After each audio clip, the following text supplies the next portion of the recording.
there all night. So he was in London, and Midnightrabbi, that's where I grew up.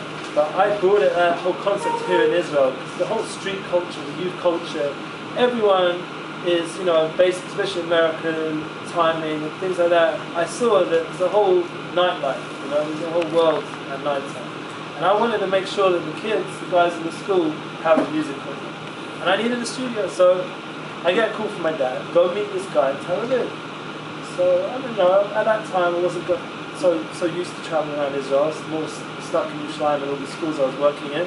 So I phoned the guy, I said, maybe you're interested. He said, yeah, I'm interested now, I'll meet you. I was like, oh, great, get out of my way.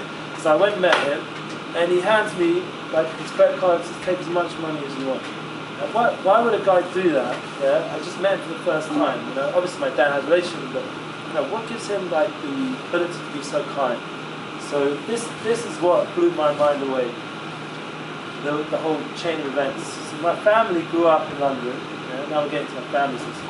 And my uncle went to a university in Brighton, which I actually went to as well. And my cousin was, and everyone was angry that we went to this university, because all of us that went to university, none of us finished there, and we ended up doing something completely different to what the university.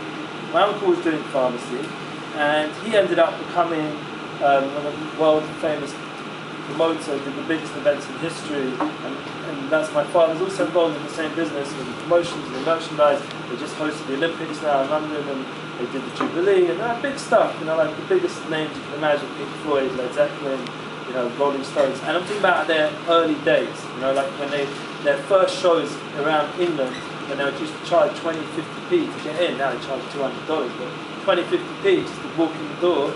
My uncle was the one putting on those shows. He was their first promoter.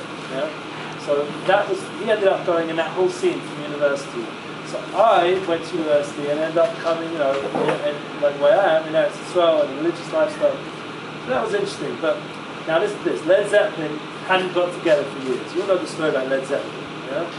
Led Zeppelin, you know Led Zeppelin. I'm not that old. I mean, we're not that young. So everyone knows Led Zeppelin.